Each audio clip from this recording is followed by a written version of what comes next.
शहंशाह, पूरे दिन की खोजबीन के बाद हमारे घुड़सवार लौट आए हैं। शहंशाह, शहंशाह वो दरिया से ऊपर की तरफ गए हैं। यकीन है? हाँ शहंशाह, कोई शक नहीं।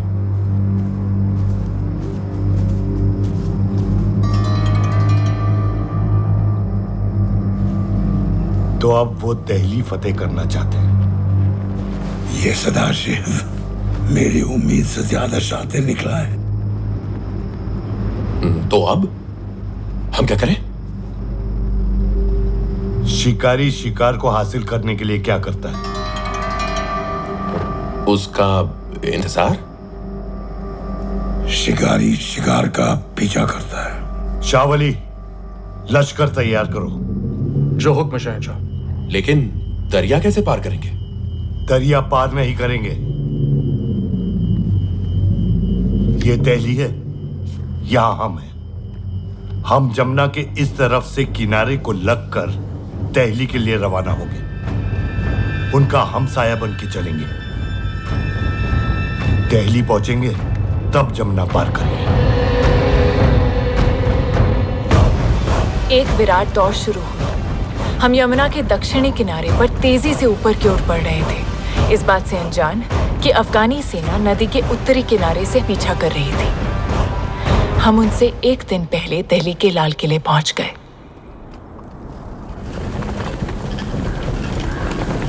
देखिए,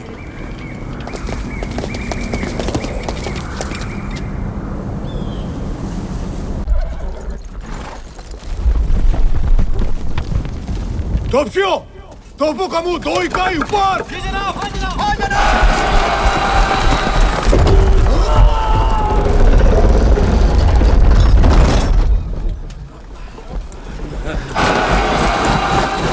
बोला भार। जी जनाब, जी जनाब।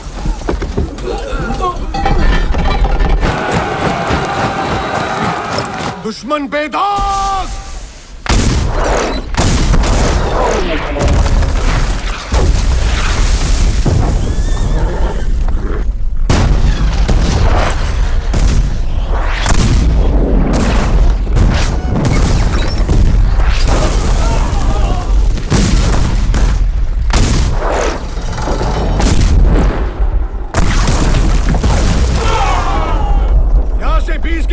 सारी तोपे 2 इकाई भाई। किले का दरवाजा तमाम होना चाहिए। हमारे सारे बुर्ज उड़ा दिए। भागो!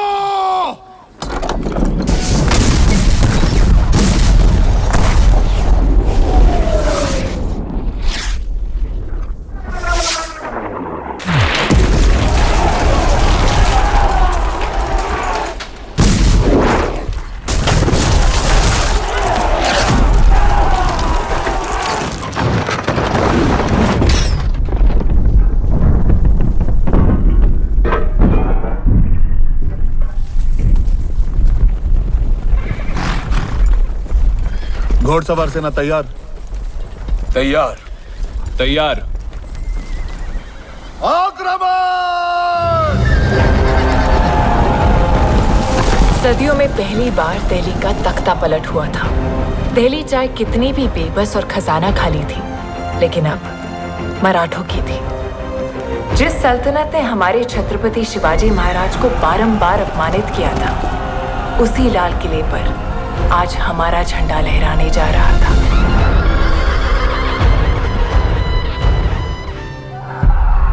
इस धरती पर अनगिनत योद्धा हुए, पर इतिहास ने उन्हें 2 ही नाम दिए, विजित या पराजित। पानीपत की लड़ाई एक ऐसी लड़ाई हुई जिसे इतिहास भी विजय और पराजय में ना लाद सका। पानीपत की तीसरी लड़ाई, जिसे मैंने अपनी आंखों से देखा, स्त्री की लात से निकलकर रणभूमि में तपकर मैं भी उस तूफान के साथ साथ बह रही थी जो दुश्मनों को उखाड़ फेंकने निकला था।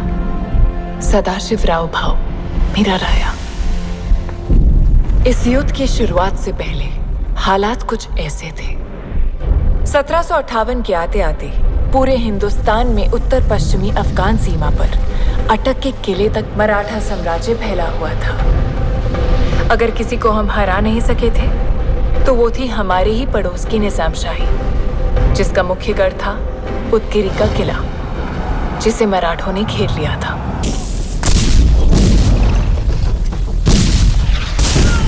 तोपे पीछे लो, पीछे लो, पीछे लो तोपे।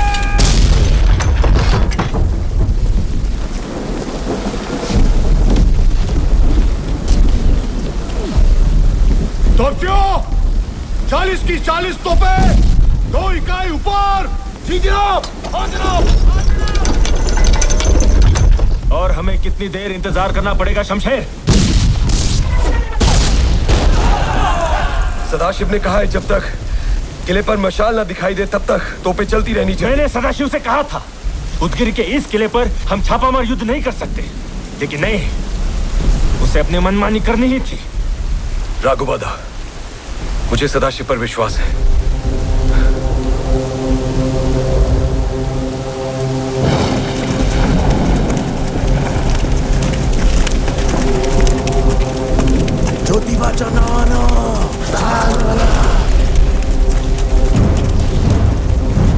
जय भवानी, जय भवानी।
महेंद्र,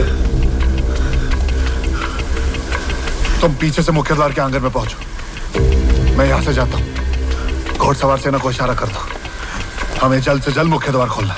जा, भीड़ कमी आए। चला।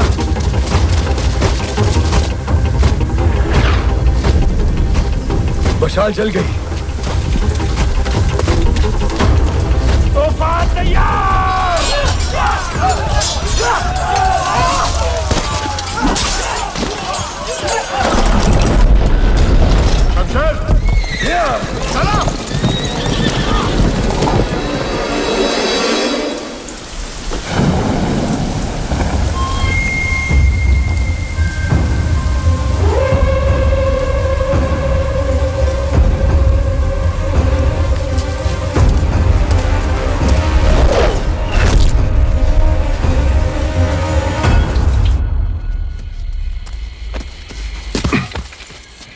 सलार और तोप खाना सदर इब्राहिम खान गार्दी।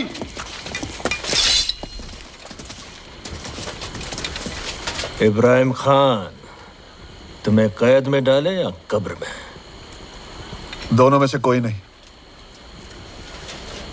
इसे पेशवा सेना में शामिल कर देना चाहिए। क्या? ये गार्दी है, गार्दी। इस पर भरोसा नहीं कर सकते हम। ये लोग अपनी वफादारी पलटने के लिए ही जाने जाते हैं। एक आदमी अच्छा या बुरा हो सकता है राघोबा, इसमें पूरी कौम को दोष देना ठीक नहीं है। और वैसे भी राघोबा, कोई ऐसी कौम बताओ जिसमें गद्दार नहीं होए।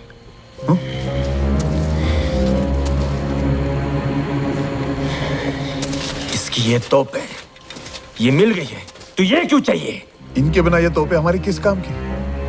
ज्यादा से ज्यादा हम इन्हें गलाकर घोड़े की नाल बना सकते हैं और कुछ नहीं। आपका यही फैसला जब कल गलत साबित होगा तब नाना साहब आपको कभी क्षमा नहीं करेंगे।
पार्वती काय करतेस? स्वागत करती है का? एक आम आदमी किसी खास का स्वागत नहीं कर सकता। हाँ, क्यों नहीं कर सकता है।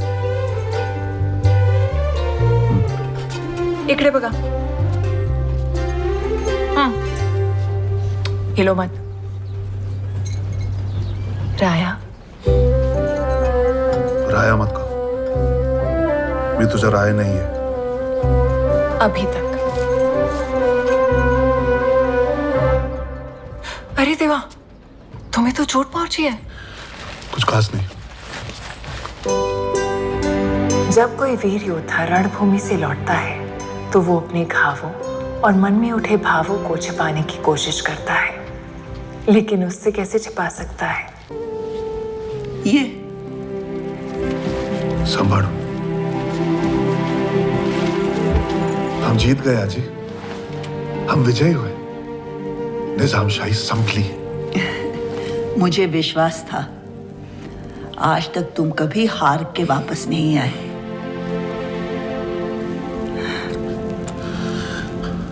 भानु। जी आजी साहेब। वैद्य को बुलाओ। जी आजी साहेब। आजी, तुम्हारे पिताजी कहा करते थे, सूरमा वही है बड़े जो हर हाल में लड़े, सर हथेली पर लेकर चले। धर्म उनका है वीरता, कर्म उनका है वीरता। जीत या हार होगी ये सोचते नहीं। सही कहते थे। प्रणाम आजी साहब। आजी में ये तू। अरे मरहम पट्टी करवाए बिना मत जाना। तुझे पार्वती याद है? अब ये छोटी राजवैद बन गई है, अपने पिता से भी आगे। आपको इस महान जीत की बधाई। भाऊ साहेब, धन्यवाद। कुठे लागलं?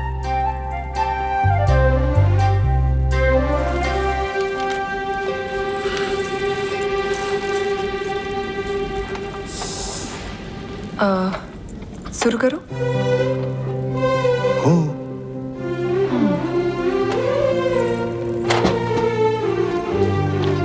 तुम और वैद्य? क्यों? एक लड़की वैद्य नहीं बन सकती? ऐसा कोई कायदा है का? नहीं, बिल्कुल बन सकती है, लेकिन जब हम पिछली बार मिले थे तभी तो नहीं थी। पिछली बार हम 2 साल 3 महीने और 18 दिन पहले मिले थे।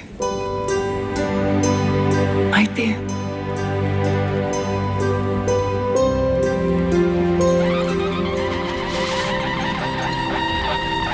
अरे जल्दी करो, इसे गणेश दरबार में हाजिर होना है। हो आजी साहब। झालं? झालं।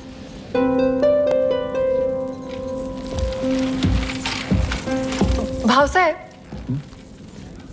आपको दिन में 2 बार पट्टी कराने आना पड़ेगा मेरे पास।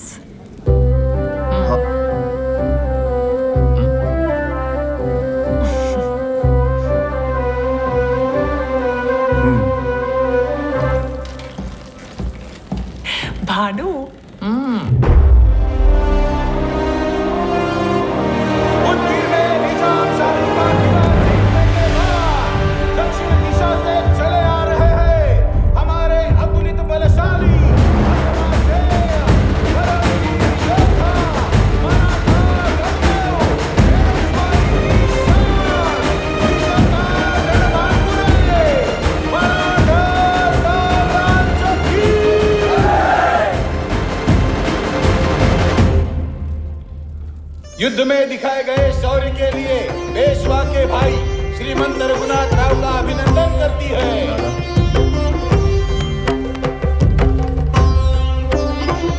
और अब सम्मानित किया जाता है स्वर्गीय श्रीमंत बाजीराव और मस्तानी के पुत्र और पेशवा के भाई शमशेर बहादुर। युद्ध में दिखाई गई शूरता के लिए पेशवा के चचेरे भाई श्रीमंत सदाशिवराव भाऊ का अभिनंदन किया जाता है। आप तो हमारे गले के हार हैं। काका, ये आपके लिए। विश्वास?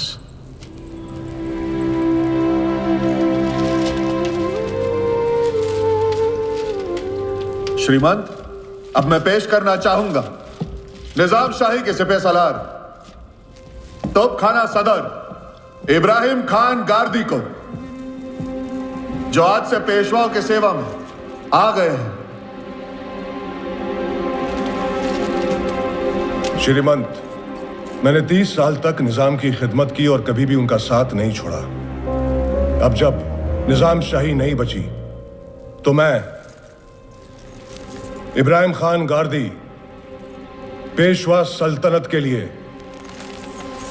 अपनी वफादारी की कसम खाता हूं।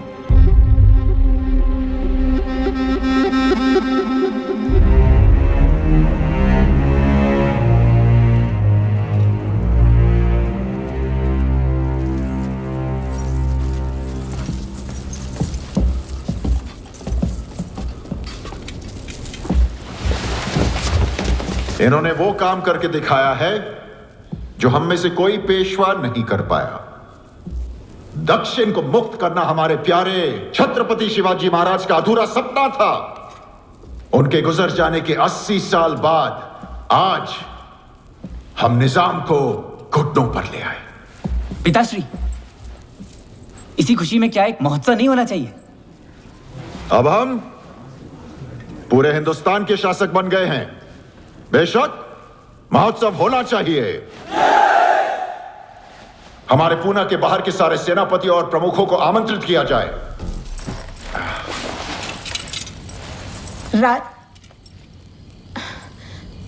एकांत। जी भाई साहब।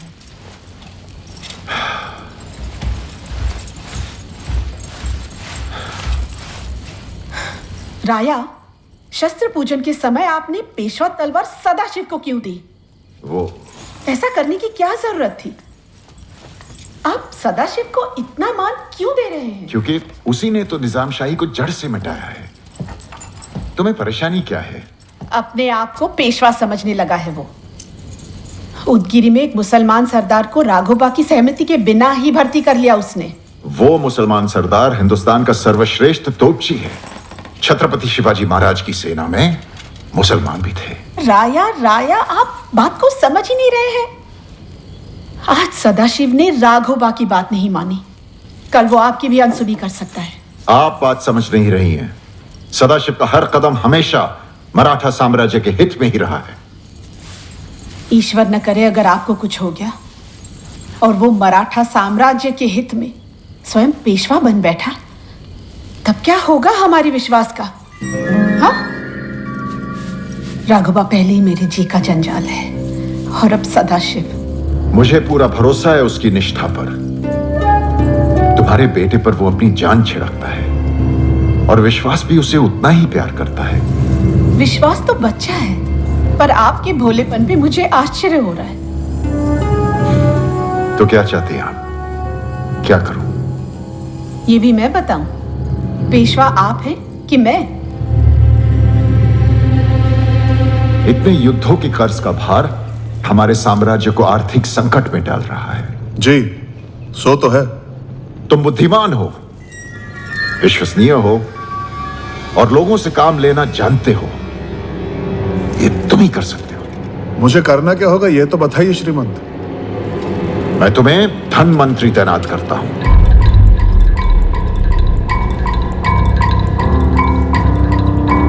धन मंत्री? और मेरा काम कौन करेगा? वो ये अच्छा सुझाव है राया। आपके इस निर्णय से सदाशिव यहीं पुणे में रहेंगे और फिर राजधानी की सुरक्षा के लिए एक बलशाली योद्धा चाहिए। राघव भी तो है। एक से भले दो।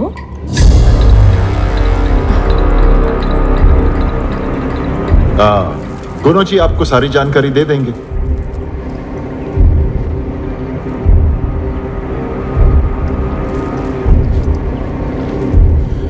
जब निर्णय लिया ही जा चुका है श्रीमंत, तो मैं आज्ञा का पालन करूंगा। ये तो अच्छा हुआ। अब मैं आपसे युद्ध कौशल भी सीख पाऊंगा और आप 1500 सूर्य नमस्कार कैसे करते हैं ये भी सीखूंगा।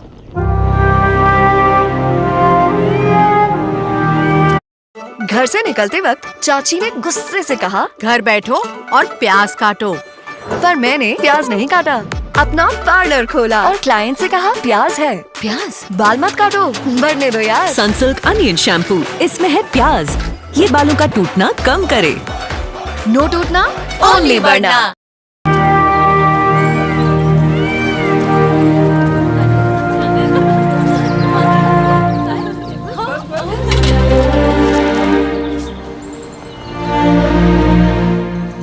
मी येते.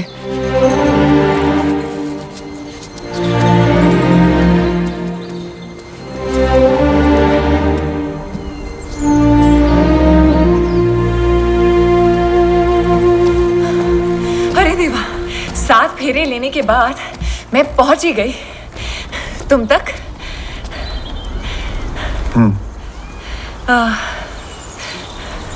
सुना है तुम्हें धनवंतरी बना दिया. पर सालो मेरा मन कहता है कि तुम ये काम भी निपुणता से करोगे.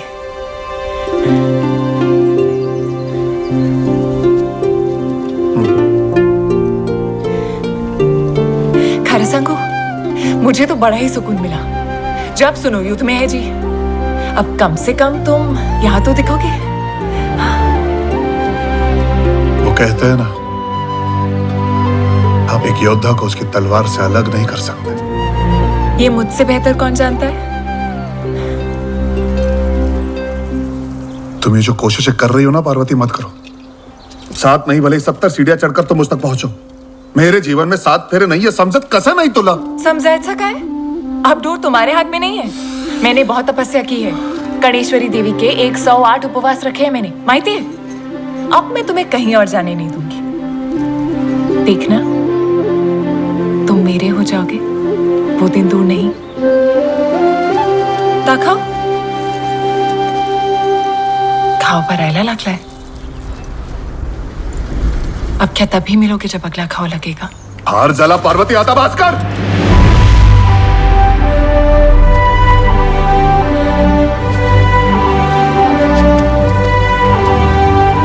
पार्वती, पार्वती, पार्वती.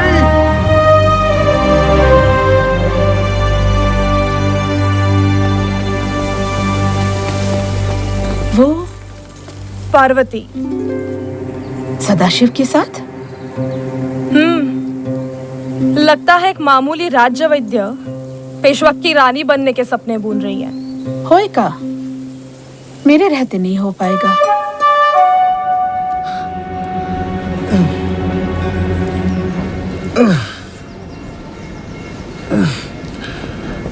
मराठा राज्यों के बाहर से कितनी रकम आती है? जो रियासतें हमारे अधीन हैं वो 1/4 देती हैं, लेकिन उत्तर दिशा में कई ऐसे हैं जो रोज नए नए बहाने बनाते हैं और एक ढेला तक नहीं देते. उन्हें तत्काल पत्र भेजकर अंतिम चेतावनी दी जाए. हस्ताक्षर मैं ही करूंगा. एक देनदार कुछ ज्यादा ही उद्दंड हो रहा है श्रीमंत. उसकी रकम भी सबसे ज्यादा है. कौन है वो? नजीब उद्दौला, मुगलों का मीर बख्शी. हाँ, लेकिन वो रहता है दोआब के इलाके में, गंगा यमुना के बीच रोहिलाबाद के किले में. कितने ही पत्र भेजने के बावजूद वो अपनी देनदारी पूरी नहीं कर रहा है. टाल जाता है. साम दाम का इस्तेमाल कर लिया. अब दंड का समय आ गया है. आप तो यहां हैं, दंड कैसे देंगे? हम दत्ता जी शिंदे जी को भेज सकते हैं. उत्तर में हमारे सबसे बड़े सरदार हैं. दत्ता जी वाह, नजीब पे भारी पड़ेंगे. और एक और फरमान मुगलों के लिए जारी किया जाए। जी श्रीमान।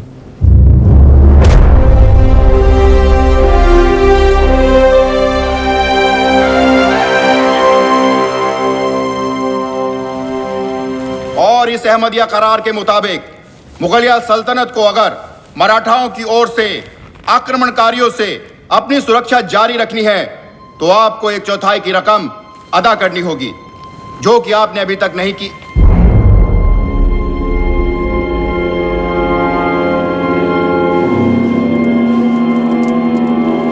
करार की इज्जत की जाएगी। आलम पना, आप इन मराठाओं की धौंस पट्टी में मत आइए। हम इन्हें रुक जाओ नजीब, रुक जाओ। इतनी उतावली मत दिखा। फरमान अभी तक खत्म नहीं हुआ है।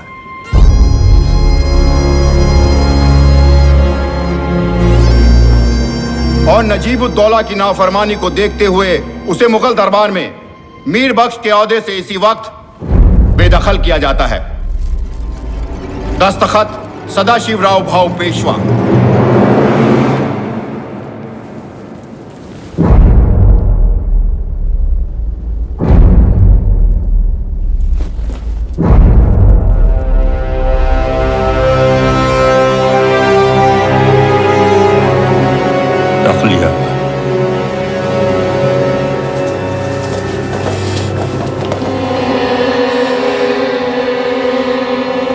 नजीबुद्दौला। आलम पना, मराठों की इतनी जुर्रत की मुझे हटा दिया। हम क्या करते? आखिर हमें भी तो उनकी सरपरस्ती की जरूरत है। जहां पना, इसका मतलब ये नहीं कि ये हम पर हुकूमत चला सके। उन्हीं की शह पे ये इमाद इतना फुदक रहा है। उसकी हिम्मत आपसे इस तरह पेश आ रहा है, देखकर मुझे हैरानी होती है, खासकर जब उसे पता है कि आपके अंदर शाही खून दौड़ रहा है। उसी शाही खून की बदौलत तो जिंदा हैं हम आज तक। जहां पना, इस इमाद को सजा देनी होगी। कौन देगा उसे सजा? उसके सर पर मराठों का हाथ है और मराठों के खिलाफ जाने वाला कोई है ही नहीं इस सरजमीन पर। एक है जहां पना, एक है जिससे आप मदद ले सकते हैं। क्या है कोई ऐसा? अहमद शाह अब्दाली। अब्दाली? हाँ आलम पना, और फिर हम इन मराठाओं को सबक सिखाएंगे। नए इंडिया के नए अरमान, खुलेगा नया आसमान। नए इंडिया का अपना ठंडा।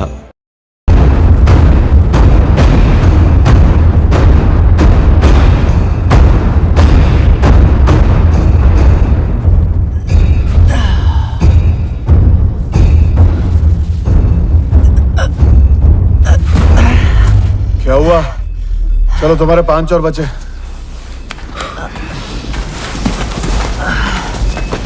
एक,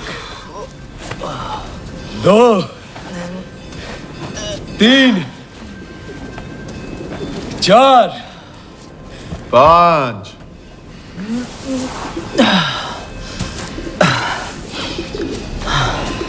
काका, देखना, एक दिन मैं भी आपकी तरह ही योद्धा बनूंगा।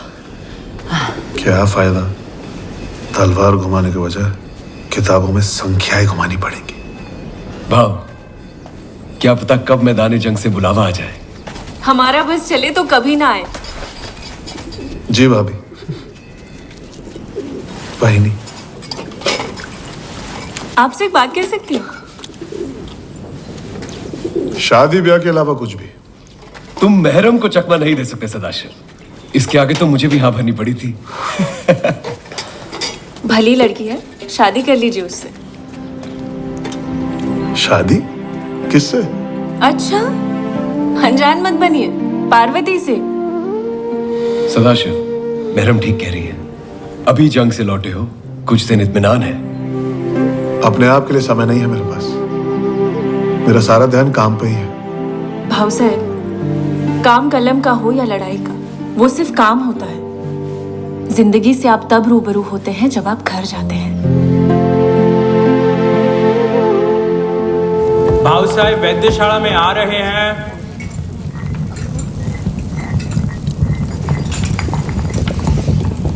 भानु,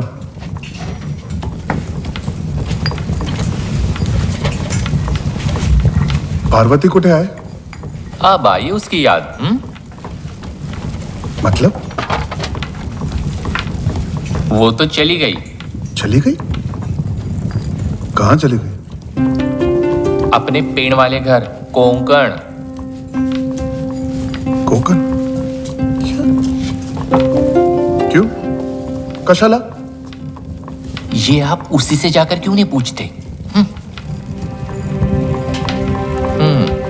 एक बात बताऊं, आप ना केवल रणभूमि के बांकुरे हैं, दिल के मैदान में एकदम फुस।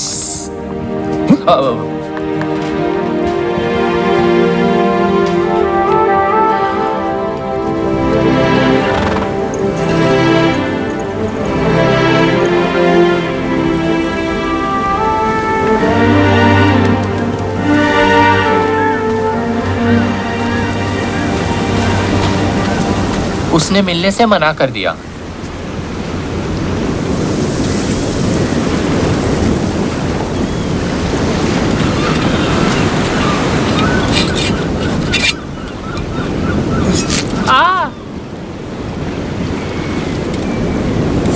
ये उसे देना, कहना मुझे घाव लगा है।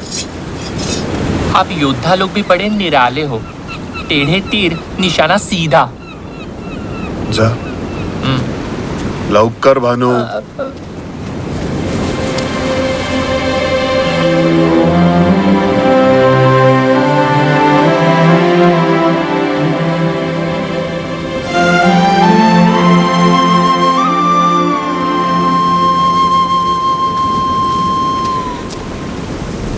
आपने क्या ये? आप? तुम तो मुझे कभी आप नहीं बुलाती।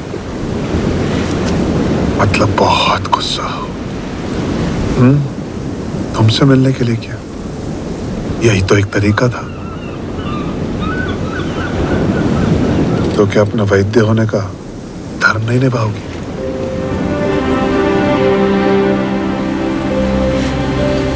पट्टी द्या।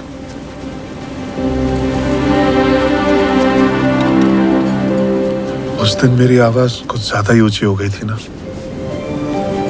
क्षमा कर। लेकिन ऐसे बिना पता चले आने की क्या जरूरत थी? मैं स्वयं अपनी इच्छा से नहीं गई थी, मुझे जाने के लिए कहा गया था। किसने कहा? गोपिका बाई ने। गोपिका बाई? तुम्हाला माहिती है, जब मैं 11 साल की थी तब पहली बार पिताजी मुझे शनिवार वाड़ा ले गए। वहां मैंने तुम्हें देखा। मैं नहीं जानती थी कि तुम कौन हो, क्या हो। मैं तो बस तुमसे प्रेम करने लगी। बाद में पता चला कि तुम पेशवा हो, लेकिन मेरे लिए तो तुम हमेशा सदाशिव थे।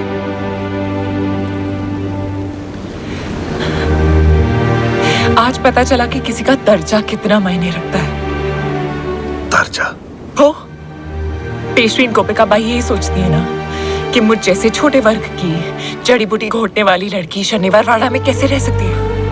भला समझ ला, तुमने भी मुझे इसी कारण से दूर रखा ना, हो ना? एक बार कह देते। पार्वती, ऐसा कुछ नहीं है। मैं भी तुमसे उतना ही प्यार करता हूँ जितना कि तुम।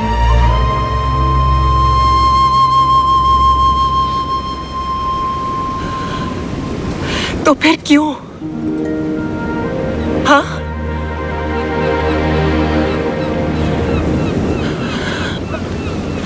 एक योद्धा का परिवार किस उथल पुथल में जीता है, ये मुझसे बेहतर और कौन जान सकता है। मुझे कभी मेरे पिताजी का साथ नसीब ही नहीं हुआ। वो हमेशा युद्ध भूमि में रहे, और जब मैं बहुत छोटा था नहीं रहे। मैं भी तो एक योद्धा हूं,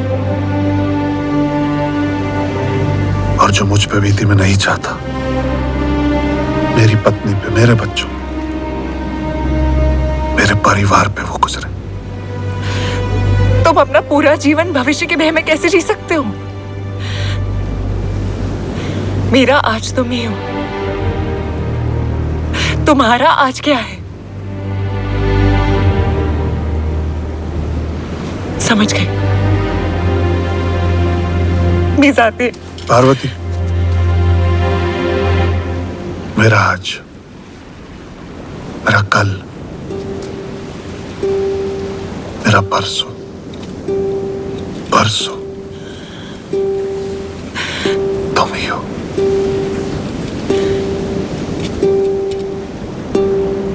खरंच? खरंच।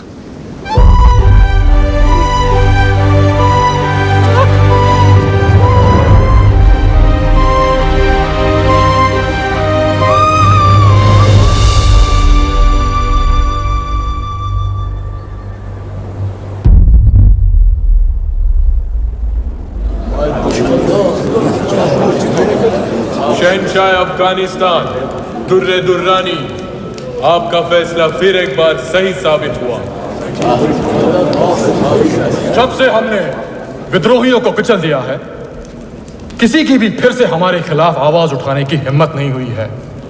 वो लव या निखार क्या लगाया? Glow and lovely and glow and lovely. मतलब glow and lovely face wash and glow and lovely cream. पहले वॉश फिर मॉइस्चराइज। पहले glow and lovely face wash धूल और डलनेस खींच निकाले, फिर ग्लो एंड लवली क्रीम मिले 2 गुना निखार। तो पहले glow and lovely face wash.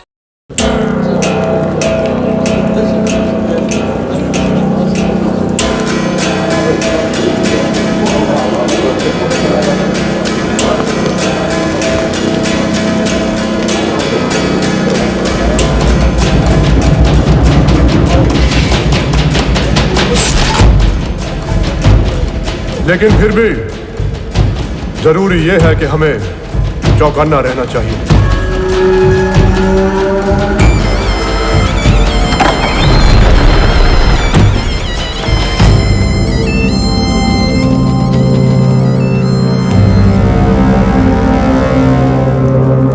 शहंशाह अफगानिस्तान, खबर हिंदुस्तान से। तो आपके सुल्तान नजीबुद्दौला का भाई सुलेमानुद्दौला मिलना चाहता है।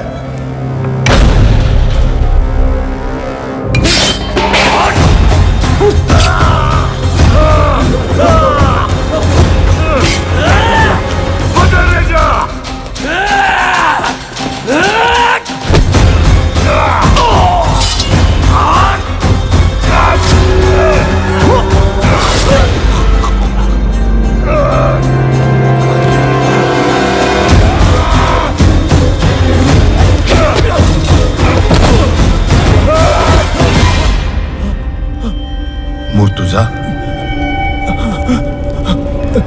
साथ में खेले हैं, साथ में बड़े हुए। मेरी मौत की नीलामी किसके लिए? इसके लिए?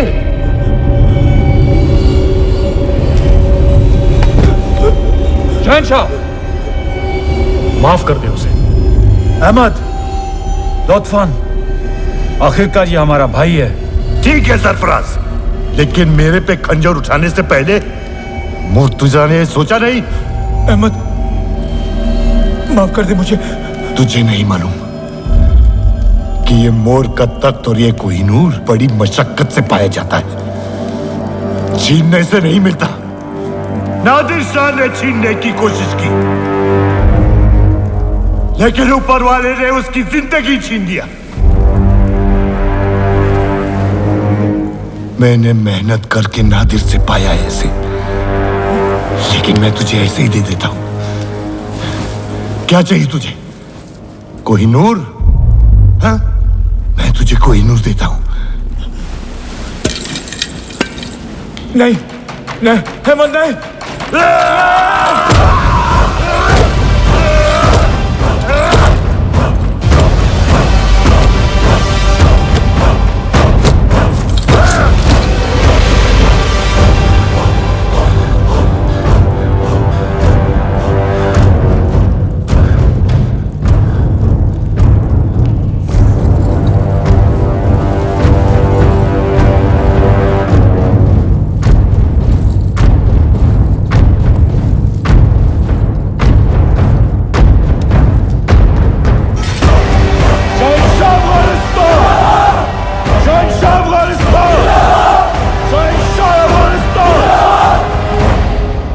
इसे बाहर लेके आओ।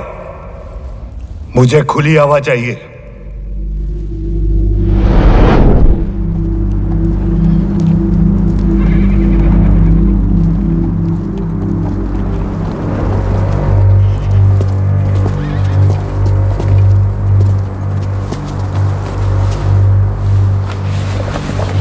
अलीजा, पिछली बार मराठे अटक पहुंचे थे, अब कहीं कंधार ना पहुंच जाएं।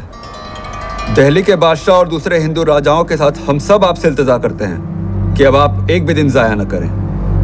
आए और हमें आजाद कराएं और खुद हिंदुस्तान का बादशाह बनकर अपना सही मुकाम हासिल करें। आपका दस्त बस्ता खादिम नजीब उद्दौला। बहुत अच्छी खबर है अलीजा। दिल्ली फतेह करने के बेशुमार फायदे होंगे। इतना खुशबाश मत हो। यह नजीब चाहता है कि हम उसकी लड़ाई लड़ें और पूरे जंग का खर्चा हमारे ऊपर आए, और वो वहां बैठे बैठे हमारी फतेह का मुनाफा गिनता रहे, और फिर वो चाहेगा कि खुद तक नशीन हो जाए। जलील है वो। अलीजा, मुझे नहीं लगता वो आपके साथ ऐसे करने की जुर्रत करेगा। जरा गौर करे शहनशाह, फारसी लोग हमारी सल्तनत को हथियाना चाहते हैं, और सिर्फ बागी ही नहीं, तेरे बिरादर भी यहाँ तख्त पर आग गड़ाए हुए हैं। तूने अभी देखा। अगर तो हिंदुस्तान का बादशाह बन जाता है तो तेरी सल्तनत बंगाल तक फैली होगी, और तब कोई भी फारसी फिर से तुझसे मुकाबला करने की सोचेंगे भी नहीं। हमारे खजाने भी खाली हो रहे हैं। यहाँ की फिक्र मत कर अहमद, मैं संभाल लूंगा। वक्त आ गया है अब दिल्ली फतेह करने का।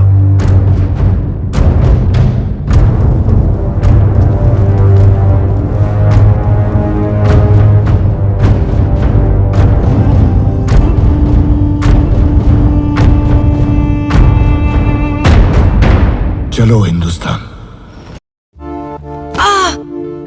अगर आपके लिए बाम लगाना नॉर्मल है तो हो सकता है आपकी हड्डियों की मजबूती नॉर्मल नहीं है। ऊपर कुछ भी लगाने से अंदर की हड्डियों की मजबूती कैसे बढ़ेगी? इसीलिए नया हॉर्लिक्स विमेंस प्लस, जो कैल्शियम और विटामिन डी की 100% दैनिक जरूरत पूरी करे और हड्डियों की मजबूती बेहतर बनाए 6 महीनों में।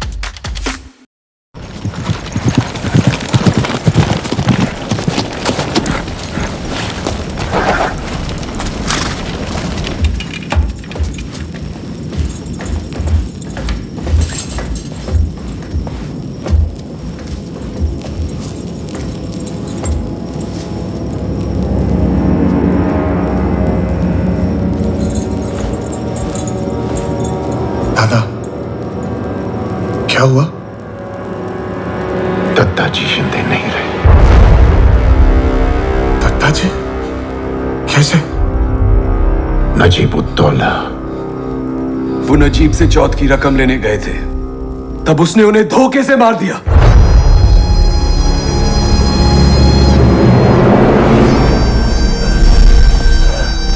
तो तुमने ऐलान किया था कि मेरा सर धड़ से अलग करोगे। लो कर दो अलग। लो ना ये सर। तुम तो पहले ही अपना सर अब्दाली के पैरों पे रख चुके हो। तो अब क्या करोगे? और लड़ोगे? बचेंगे तो और भी लड़ेंगे।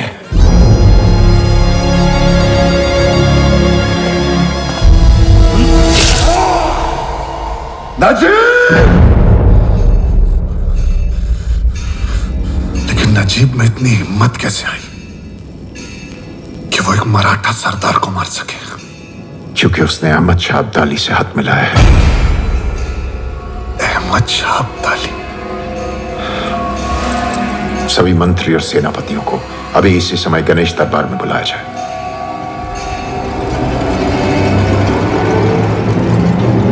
दत्ता जी की हत्या मराठा साम्राज्य पर सीधा प्रहार है। और अब्दाली के आने का मतलब है पूरे हिंदुस्तान पर आक्रमण। इस बार 1 लाख की फौज लेकर आ रहा है वो। पिछली बार इतनी लूटपाट मचाई, कत्लेआम करके यमुना का पानी लाल किया था। इस बार हमें उसे रोकना होगा। श्रीमान, अब्दाली शनिवारवाड़ा नहीं लाल किले पर कब्जा करने आ रहा है। उत्तर में इतनी दूर उनकी लड़ाई लड़ने हम भला क्यों जाए? इसलिए कि दिल्ली में इतना दम नहीं कि वो अब्दाली का मुकाबला कर सके। और ये मत भूलिए, हमने उन्हें वचन दिया, चौथ की रकम के बदले आक्रमणकारियों से उनकी रक्षा करेंगे। अपना कर्तव्य निभाने का समय आ गया है, अतः आघार नहीं। पर भाऊ साहब, श्रीमंत, मैं आपको ध्यान दिलाना चाहता हूं, हम अभी अभी एक लड़ाई लड़ चुके हैं। सैनिक इतने थके मांदे हैं कि अपना जरा बख्तर भी नहीं उठा सकते, एक और युद्ध का बोझ कैसे उठाएंगे? ठीक कह रहे हो आप, पर और कोई विकल्प भी तो नहीं है। वो 1 लाख की फौज लेकर आ रहा है तो लिंगो जी, कोई आपके घर पर हमला करेगा तो आप शत्रुओं की संख्या गिनोगे या फिर पूरी ताकत के साथ उसका सामना करोगे? बोला बोला। मैं इस सदाशिव से सहमत हूं। हमें हमारी सेना भेजनी चाहिए। ठीक है, अगर ऐसा है तो राघोबा को जाना चाहिए। जो आज्ञा श्रीमंत। हमारे घोड़ों ने सिंधु और कावेरी का पानी पिया है तो ये यमुना क्या चीज है। मुझे 1 कोटि मूल्य का स्वर्ण और 80,000 की सेना चाहिए। पण राघोबा दादा, पेशवा संपत्ति इस समय कम है, तो जो है उसी में काम चलाना पड़ेगा। अगर ऐसा है तो अब तक ये धनमंत्री के ओहदे पर क्या कर रहे थे?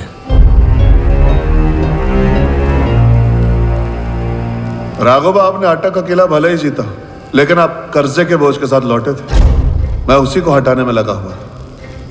हमारे शत्रु दिवाले होने चाहिए और हमारा साम्राज्य हिंदुस्तान में सबसे ज्यादा संपन्न। पर यहां तो उल्टा है। ये ठीक कह रहे राघोबा। अरे राघोबा दादा, जहां तक सेना का संबंध है, हमें यहां भी तो चाहिए।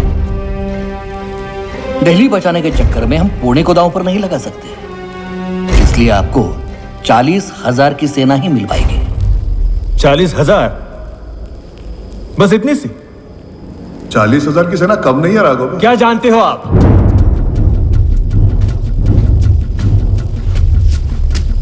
क्या जानते हो आप उत्तर दिशा के बारे में? एक उदगिरी क्या जीत लिया, आप समझते हो कि युद्ध के बारे में आप सब कुछ जानते हो? दिल्ली कोई बच्चों का खेल नहीं है सदाशिव भाऊ। आपकी तलवार जंग खा रही है और अपने कलम के तीरों से आप अब्दाली का मुकाबला नहीं कर सकते। मेरे हाथ में तलवार वापस लौटा के तो देखिए। असका, बिना स्वर्ण और सिर्फ 40,000 की सेना लेकर कर सकते हो आप? श्रीमंत,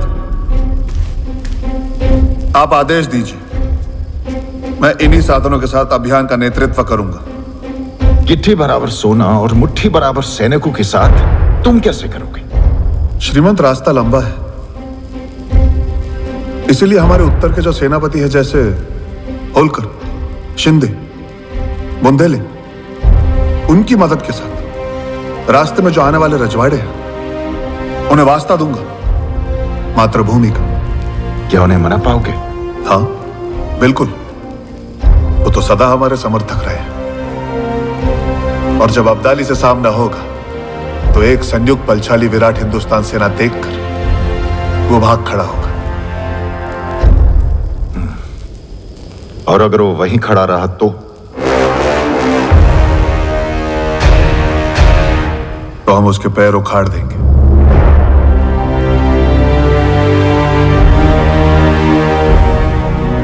निर्णय हो गया।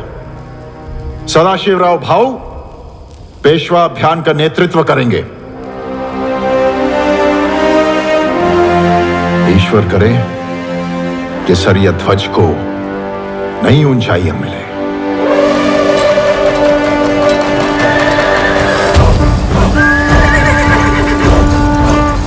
ये अटक का किला आज से फिर दुर्रानी सल्तनत का हिस्सा हो गया है। जय अफगानिस्तान, जय अफगानिस्तान, जय अफगानिस्तान, जय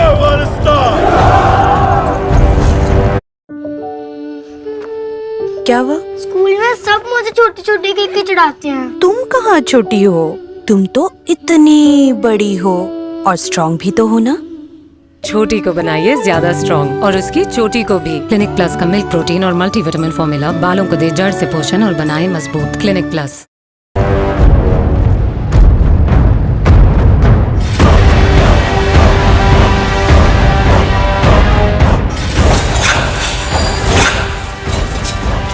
ऐसे दान पट्टे कितने? 20,000। और भाले कितने? 5,000।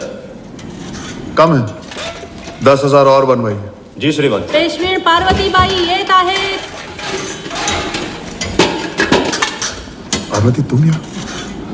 मेरा मतलब है आप यहाँ क्या कर रही हैं? वो मुझे देखना था कि आपके हथियार और ज़ेरा पत्थर ठीक है या नहीं।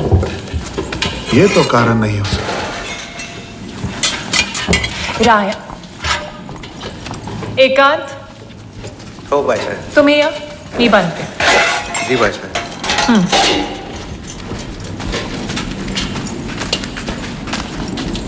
मैं भी तुम्हारे साथ मुहिम पर चलूंगी। कशाला? एक वैद्य होने के नाते मुहिम में मेरी जरूरत पड़ेगी। बीमारियां हरूंगी, अवसर आया तो घाव भरूंगी। हात्या? सही कहा। मुहिम तो यह है, लेकिन युद्ध की आशंका के साथ मैं गृहस्थी लाद कर नहीं चल सकता। कहा है तुम्हें पण? एक धनमंत्री होते हुए लाभ हानि का अंतर नहीं जानते? मेरी वहां बहुत जरूरत पड़ेगी। पार्वती, मुहिम कष्टदायक होगी। तो मुझे अपनी ढाल बनाकर ले चलो। सुख में पीछे रहूंगी और दुख में आगे आ जाऊंगी। हम तंबू शामियाने में रहेंगे। तंबू शामियाने में रहना गोपिका बाई के तानों में रहने से अच्छा है।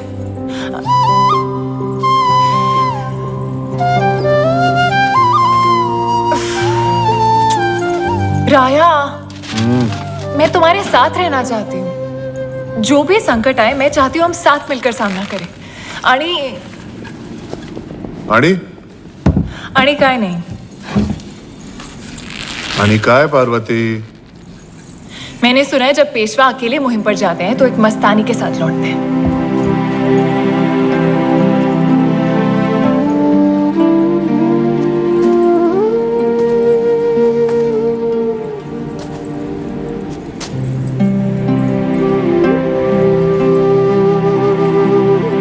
तो असल मामला ये है।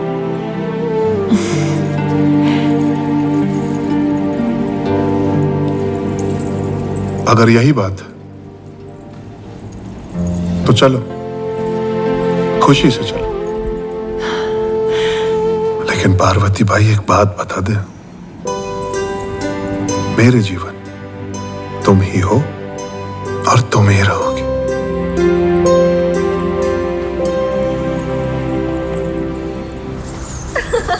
राया, एक बात कहूं? बोला। विश्वास कब तक झूला झूलेगा? उसे पेशवा कैसे बनते हैं उसके नीति नियम सीख लेने होंगे। तो क्या करें? सदाशिव अब्दाली को निश्चित रूप से हरा देगा, फिर दिल्ली पर अपना अधिकार जमा लेगा और हिंदुस्तान का शहंशाह बन जाएगा। मैं केवल ये कहना चाह रही हूँ कि जिस सेना का नेतृत्व सदाशिव कर रहा है उसका प्रमुख सेनापति हम अपने पुत्र को बना दें, फिर दिल्ली के सिंहासन पर वही बैठेगा। जरा सोचकर देखिए राया, शहंशाह हिंदुस्तान श्रीमंत विश्वास राव पेशवा।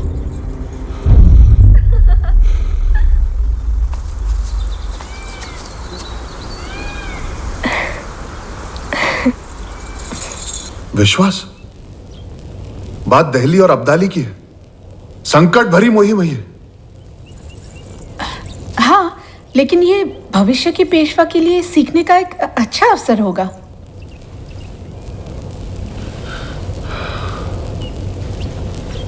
दादा,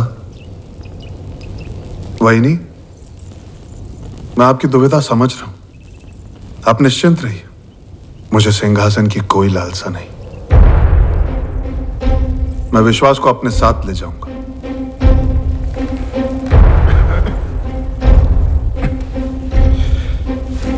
आश्वासन दो। तुम उसकी रक्षा करोगे। अपने प्राणों से बढ़कर।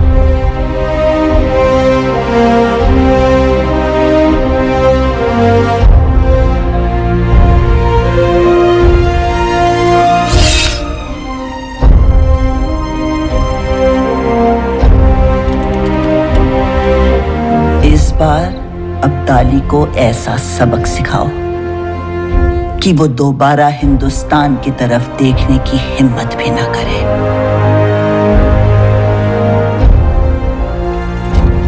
मैं विजय तिलक लगाने की प्रतीक्षा करूंगी। आयुष्मान भव।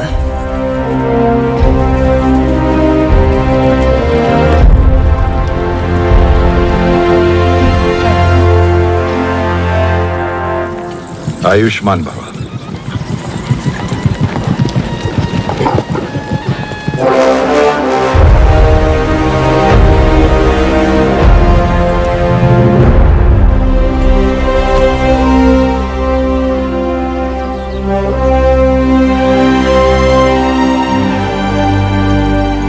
चलो दिल्ली, हर हर।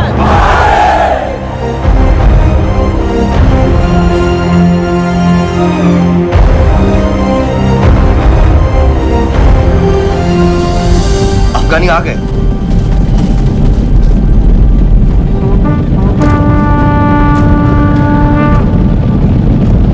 लूट ले आओ। जी जनाब।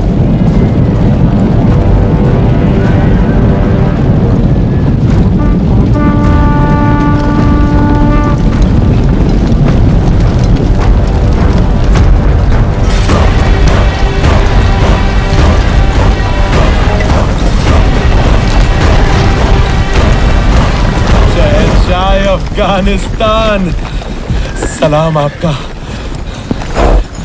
आपके दीदार से दिल बाग बाग हो गया। ना सिर्फ मैं बल्कि ये सरजमी, यहाँ के तमाम बाशिंदे आपका बेकरारी से इंतजार कर रहे थे। उम्मीद है सफर खुशगवार रहा होगा। 5 दरिया पार करना खुशगवार नहीं होता, लेकिन सब जायज हो जाता है जब हिंदुस्तान के ये मीठे फल मिल जाते हैं।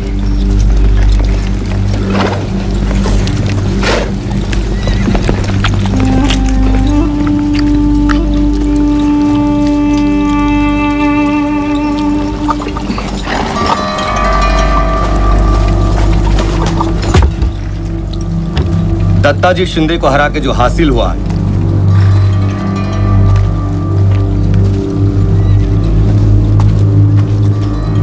शिंदे और होलकर पिछली 2 नस्लों से मराठाओं के रथ के 2 पहियों के जैसे थे। दत्ता जी का कत्ल करके एक पहिया तो मैंने तोड़ दिया, अब ये रथ ज्यादा दिन तक नहीं दौड़ेगा शहंशाह। बेहतरीन। और आपके लिए एक बुरी खबर है। क्या हुआ? मुगल शहंशाह दूसरे आलमगीर नहीं रहे।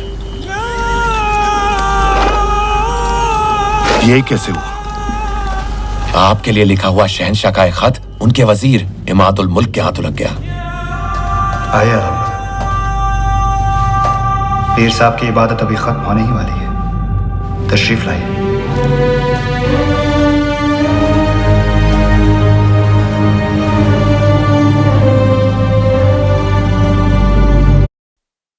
आजकल बच्चों का दिन कितना लंबा, स्कूल, ट्यूशन, स्पोर्ट्स, फिर पीरियड्स में कपड़ा कैसे चलेगा? उन्हें दीजिए नया विस्पर चॉइस अल्ट्रा एक्सेल, जो बिना हिले दे 100% तक दाग से सुरक्षा दिन भर। कैसे? मैजिक जेल से। विस्पर चॉइस एक्सेल सिर्फ 40 रुपए से शुरू।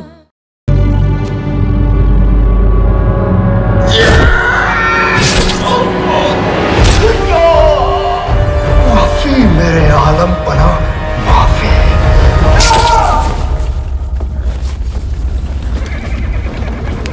अब तख्त पर कौन है? इमाद ने एक और कठपुतली की ताजपोशी कर दी है। शाहजहां 3, लेकिन अब आपके आने की खबर सुनकर इमाद भाग गया है। इमाद को सबक सिखाना पड़ेगा।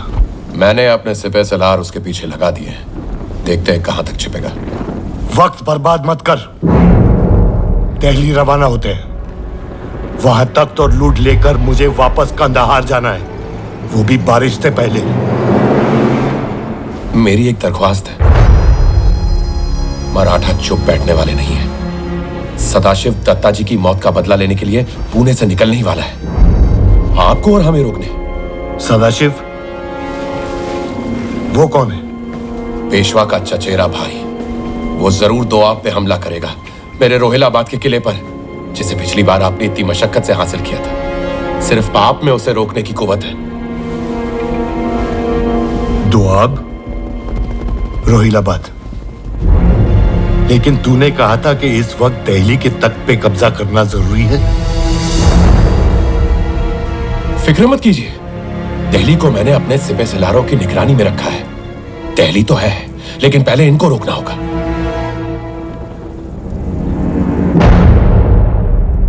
समझने की कोशिश करिए शहंशाह, सिर्फ मराठी ही है जो आपके और तख्त के बीच में आ सकते हैं। एक बार इन्हें हरा दिया ना, फिर दिल्ली क्या, पूरा हिंदुस्तान आपका। नजीब, तेरी जो भी मनसूबाबंदी है अगर गलत निकली तो तू जिंदा नहीं रहेगा। कैसे बात कर रहे हो शहंशाह? आप मेरे आका हैं, मेरा मंसूबा सिर्फ आपकी खिदमत करना है। मराठों का लश्कर कितना बड़ा है?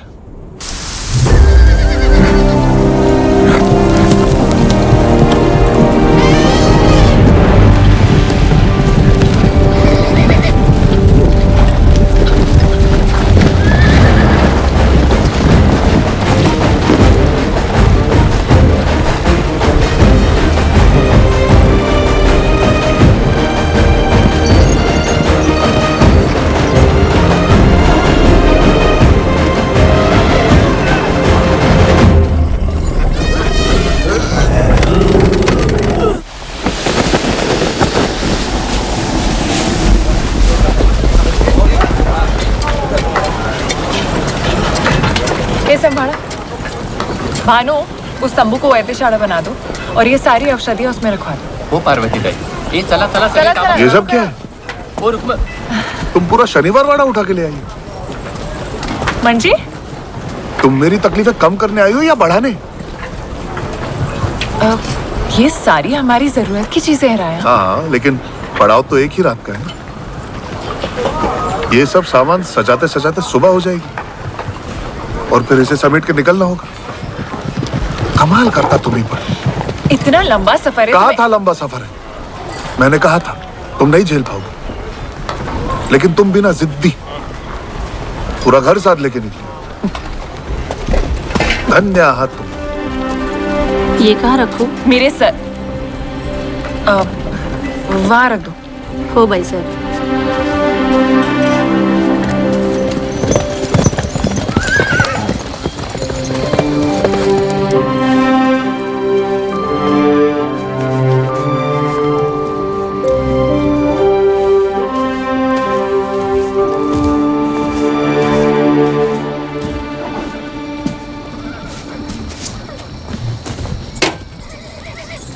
वाह, भारत सुंदर सजावले।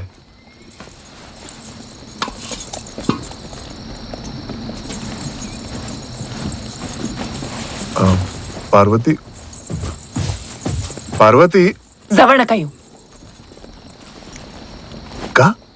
बाहर तो बहुत सुना रहे थे भाऊ साहेब। पार्वती, वो तो मैं ऐसे तिथेच थांबा।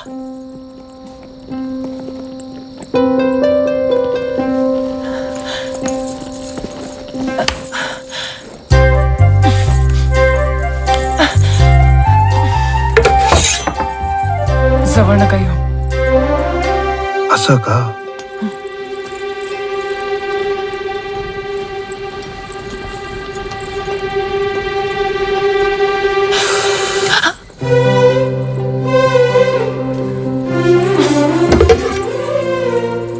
बघा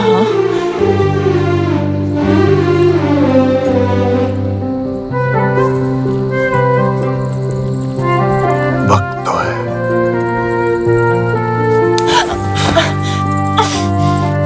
एक बात कहूं, आज पहली बार समझ में आया कि अपना घर क्या होता है।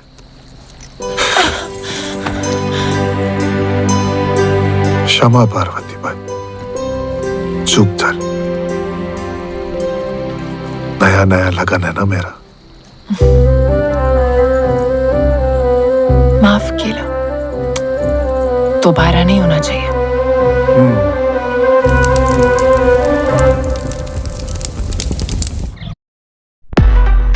Finding the perfect dress, strappy heels, and jewelry takes so much effort. पर Amazon पे it's totally effortless. Amazon पर मिले wear it with suggestions on top fashion brands ताकि fashion हो effortless. हर पल fashionable.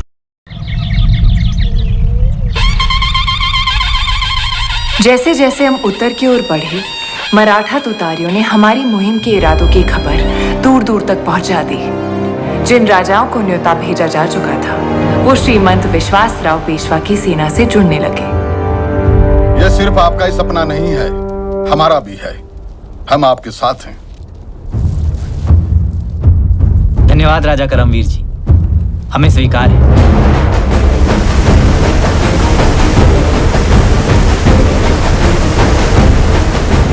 आपकी इस मुहिम से जुड़ने में हमें कोई आपत्ति नहीं है। हमें आनंद हुआ, धन्यवाद। 1 महीने बाद घने जंगल, पर्वत और नर्मदा और चंबल जैसी नदियों को पार करते हुए हम धौलपुर पहुंच गए, जहां हमारे मराठा सरदार हमारी प्रतीक्षा कर रहे थे। यावे, यावे। पेशवीन पार्वती बाई, पेशवीन राधिका बाई और मेहरम बाई। बहनी, इन तीनों के पिताओं के साथ कंधे से कंधा मिलाकर हम युद्ध लड़े हैं। तो बाबू साहब, आपके मन में योजना क्या है? उत्तर में सबसे बड़ी सेना और साधन जिन राजाओं के पास है, वो है माधव सिंह और विजय सिंह, 5-5 हजार की सेना। राजा सूरजमल 10,000, आराधक सिंह 5,000 और गंगा के पार नवाब शुजाउद्दौला 20,000 की सेना। हमें बस उनको मनाना पड़ेगा। जहां तक शुजाउद्दौला का प्रश्न है, मैं सरदार गोविंद पंत जी को संदेश भेज देता हूं कि वो तुरंत जाकर उनको मनाएं।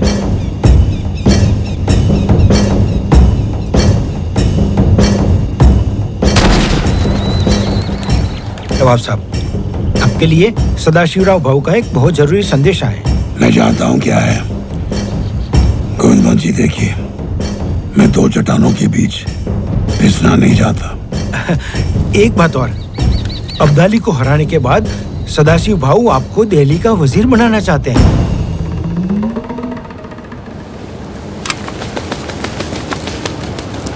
क्या सदाशिव ये बात मुझे करारनामे पर लिख कर देंगे? श्रीमंत आपका साथ चाहते हैं। आपकी तसल्ली के लिए आपको करारनामा मिल जाएगा। तो फिर हमारी बंदूकें आपकी। शुजा तो मान जाएगा, लेकिन सूरजमल? सूरजमल जी तो आपके खास हैं। मुझे लगा था आप उनको साथ ले आएंगे। कोशिश तो बहुत की, लेकिन माने नहीं। ठीक है, तो उन्हें भी संदेश भेज दे कि जल्द से जल्द आकर हमसे मिले। नहीं, वो एक राजा है, हम उनसे स्वयं मिलने जाएंगे।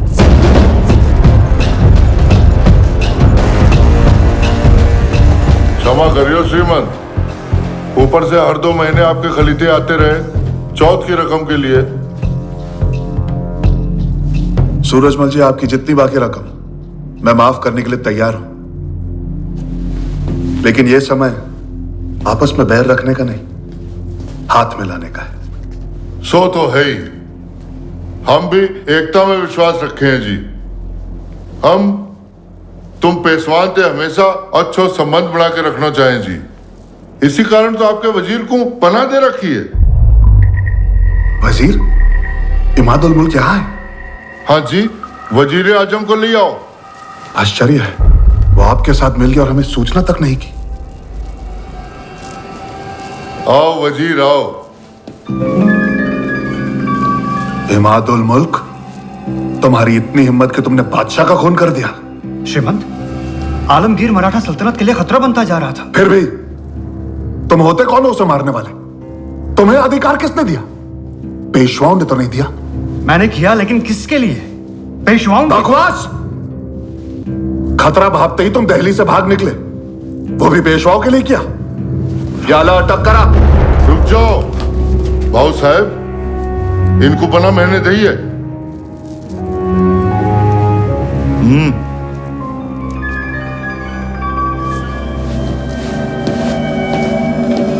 भाऊ साहब, आप ये ध्यान में रखो कि उत्तर में मामलो उलझो गयो है, पर रही बात गठबंधन की, तो नजीब को खत आयो तो अब्दाली को साथ देवे के ताई, लेकिन अब मोए पतो है वाको का जवाब देनो है, और तुमने इतनी बड़ी जिम्मेदारी उठाई है तो हम तुम्हारे साथ हैं। बात खत्म। जय हो राजा जी, यही तो आपकी महानता है। हमारी 10,000 की सेना और साथ में भोजन पानी सब आपको मिलेगा। और इस तरह धीरे धीरे मराठा सेना की संख्या बढ़ती गई। जंग के लिए सेना जुटाना भी अपने आप में एक जंग है। 4 लोगों के परिवार का पेट भरना मुश्किल हो जाता है। अगर आपके परिवार में 50,000 सदस्य हों तो क्या हो, लेकिन हम तैयार थे।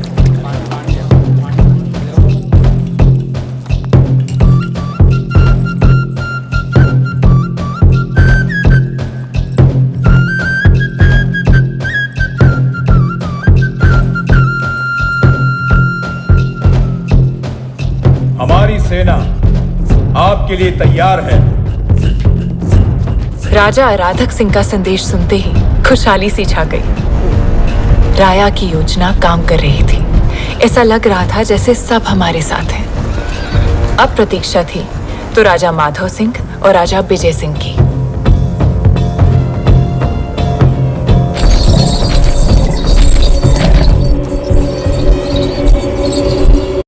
घर से निकलते वक्त चाची ने गुस्से से कहा, घर बैठो और प्याज काटो। पर मैंने प्याज नहीं काटा, अपना पार्लर खोला और क्लाइंट से कहा, प्याज है, प्याज, बाल मत काटो, बढ़ने दो यार। सनसिल्क अनियन शैम्पू, इसमें है प्याज, ये बालों का टूटना कम करे। नो टूटना, ओनली बढ़ना।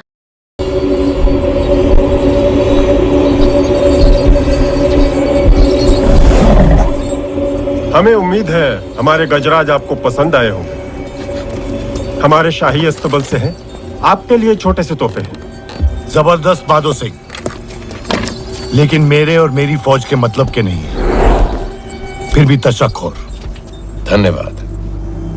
धन्यवाद कहिए। मराठे हमें हराने के बाद हम पर धौंस जमाते हैं। अब ज्यादा दिन नहीं कर पाएंगे। दिल्ली हासिल करने के बाद हमारी अगली मंजिल पुणे है। मराठों को उनकी हैसियत बताने के लिए हमारी सेना और साधन अपने ही समझिए। उन्हें अगर हरा दिया गया तो हम आपकी बेहतर सेवा कर पाएंगे। फिक्र ना करें, हम मराठों का सफाया कर देंगे। आपसे आज्ञा लेते हैं। आपके हुक्म की प्रतीक्षा रहेगी।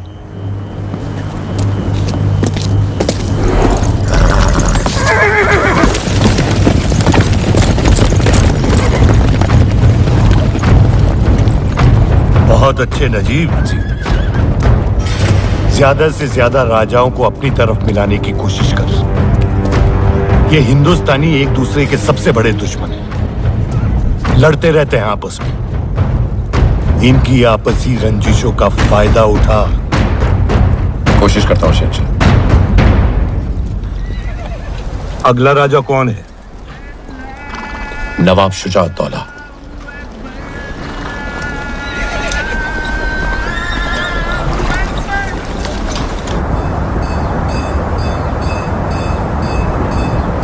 और चंद्रपुर के राजा ने कहा है अगर उन्हें रसद की कमी पड़ती है तो हमारे गुप्तचरों ने बताया है कि अब्दाली इस समय रोहिलाबाद में है। दोआब, यमुना के किनारे। तो अब हमें दिल्ली के बजाय रोहिलाबाद जाना चाहिए। शमशेर, हम यहां हैं और अब्दाली वहां, बीच में यमुना है। केवल 200 कोस की दूरी रह गई है। ठीक है, तो मैं गोविंद पंत जी को खबर कर देता हूं कि वो तुरंत यमुना पर पुल बनाना शुरू कर दे। भाऊ साहब, एक बात बताऊं आपको, अगर लड़ाई द्वाब में होनी है तो शूजा को साथ होना बहुत जरूरी है। बिल्कुल ऐसा ही होगा। गोविंद पंत जी ने उन्हें मना लिया है। नजीबुद्दौला जी, सुना है आपके अफगानी आका आए हुए हैं। नवाब साहब, उन्होंने खुद मुझे आपसे मिलने के लिए भेजा है। मराठाओं के खिलाफ जंग में हम आपका साथ चाहते हैं। लेकिन हम में और आप में आगे तो सुन लीजिए। मराठाओं को हराने के बाद वो आपको वजीर हिंदुस्तान बना देंगे। इसमें क्या बड़ी बात है? ये वादा तो मराठा हमारे साथ पहले कर चुके हैं। क्या भरोसा सदाशिव अपने अल्फाज पर कायम रहेगा? अहमद शाह अब्दाली ने तो लिखकर भेजा, आप खुद देख लीजिए।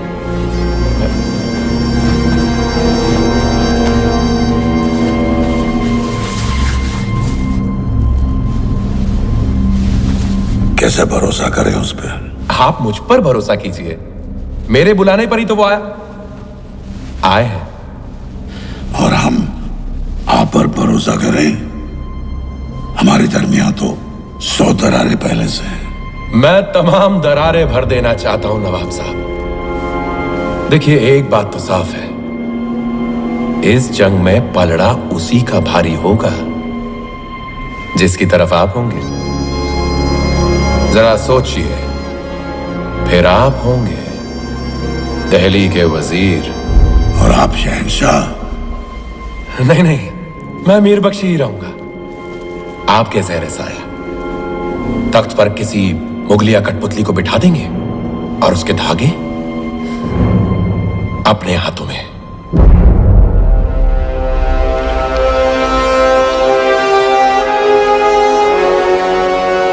नवाब साहब, एक मुसलमान भाई दूसरे मुसलमान भाई की बात अनसुनी करेगा तो कैसे चलेगा?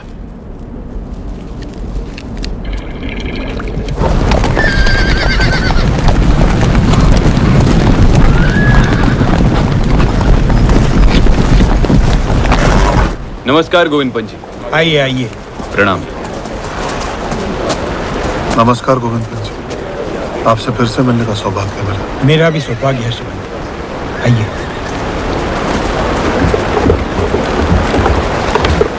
गोविंद पंत जी, ये क्या हुआ यहाँ? भीषण बरसात ने पुल बनाने ही नहीं दिया। जो बनाया था टूट गया, नावें बह गई। मैंने पूरा प्रयास किया सुमन, लेकिन प्रकृति से कौन जीता है?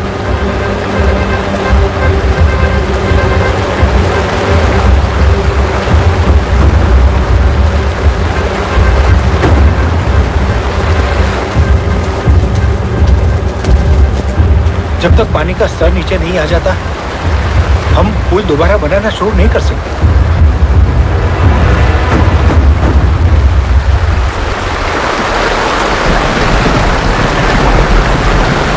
उस किनारे पर बहुत हलचल है।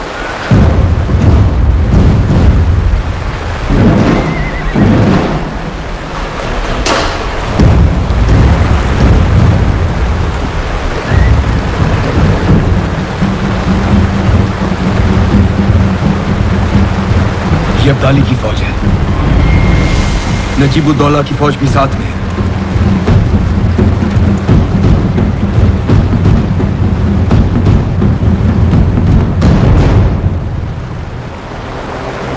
ये दूसरे ध्वज किसके?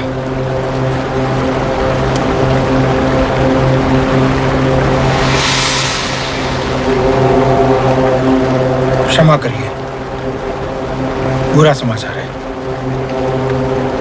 वो दूसरे ध्वज शुजाउद्दौला के हैं। मुझे हाँ कहने के बाद जाहिर है वो पलट गए हैं।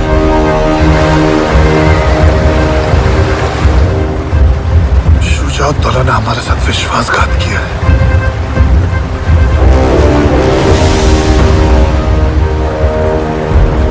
हमारे साथ सूरजमल जी हैं।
लगातार 1 महीने तक नदी के उस पार की अफगानी फौज और हम बस एक दूसरे को ताकते रहे। जो मुहिम अब तक उमंगों भरी थी, अब अपना भयानक चेहरा दिखाने लगी। श्रीमंत, पुल नहीं बन सकता। बारिश भी रुकने का नाम नहीं ले रही है। बोला पानी कैसे उतरेगा? भोजन और सामग्री भी समाप्त होने के कगार पे है। कब तक प्रतीक्षा करें? श्रीमंत, आज्ञा हो तो मैं एक सुझाव दूं? जी कहिए। मैं समझता हूं हमें वापस लौट जाना चाहिए। अगले वर्ष दोबारा आ जाएंगे, बरसात से पहले। और अब्दाली को लूटपाट और मारकाट करने की खुली छूट दे दी। हाँ मल्हारराव जी। नहीं, बड़े हुए कदम वापस नहीं लौटते। फिर हम क्या करें?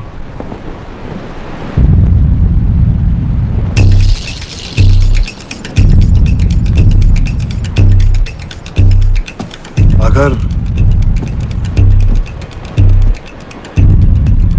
हम नदी पार नहीं कर सकते तो इसका मतलब वो भी नहीं कर सकता। हाँ तो हम पीछे लौटने के बजाय आगे बढ़ेंगे। मैं नहीं समझो। राजा जी, हमारी योजना क्या थी? हम रोहिलाबाद में नजीब और अब्दाली को परास्त करके दिल्ली जाएंगे। लेकिन अब क्योंकि हम यमुना पार नहीं कर सकते, हमारे पास आगे बढ़ने का एक ही रास्ता है। हम यमुना के साथ साथ इस किनारे से लगकर दिल्ली की तरफ जाएंगे और दिल्ली हासिल करेंगे। और एक बार दिल्ली पे अधिकार जमा लिया तो हम वहीं से यमुना पार करेंगे और अब्दाली पर हमला बोल देंगे। ये बहुत अच्छी योजना है श्रीमंत। अच्छी है, सच्चाई अच्छी है। लेकिन काका, भोजन सामग्री के बिना हम दिल्ली तक पहुंचेंगे कैसे? सूरजमल जी, मल्हारराव जी, इस तरफ कोई ऐसा है जिसे संपर्क कर सकते हैं? जी, अब मदद के लिए कोई नहीं बचा। हम यहाँ के सारे राजाओं से संपर्क कर चुके हैं। एक संभावना हते सकीना बेगम, पति के गुजरने के बाद वो ही गद्दी संभालत रही है, लेकिन काव पे भरोसा ना करे और गठबंधन फटबंधन पे विश्वास ना रखे। सही कह रहे हैं। आप कहें तो मैं जा सकती हूँ। लेकिन वहीनी, वो किसी से मिलती ही नहीं है। एक औरत से मिलने के लिए तैयार हो जाए, शायद।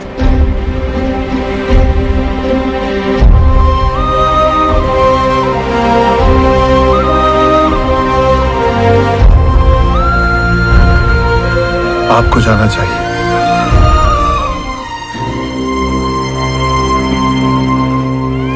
नम्रता और दृढ़ता ऐसी चाबियां हैं जिनसे कोई भी ताला खोला जा सकता है। कई संदेश भेजने के बाद सकीना बेगम मुझसे मिलने के लिए तैयार हो गई। चश्मे नूर, राहते दर्दे रियाया, जीनते मुल्क, बेगम सकीना तशरीफ ला रही है। श्रीमंत सदाशिवराव भाऊ पेशवा की धर्मपत्नी पेशवीन पार्वतीबाई। तशरीफ रखिए।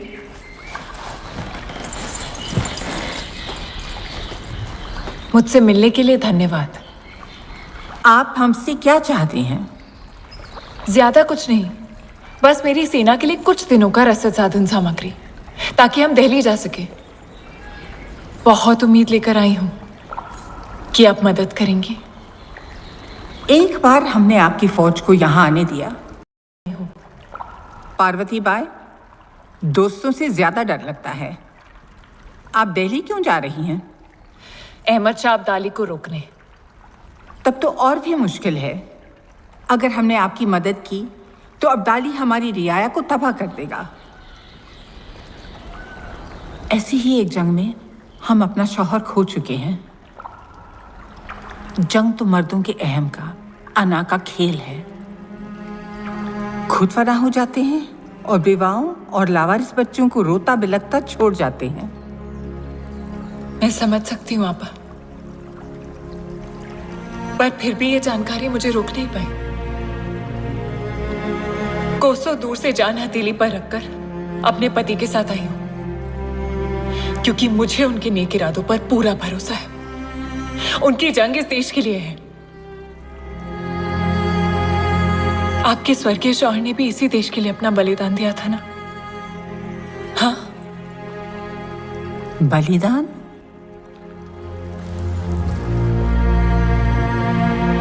हाँ, बलिदान दिया उन्होंने। और अब आप अपनी रियासत उन्हीं की तरह बखूबी चला रहे हैं। हाँ पापा,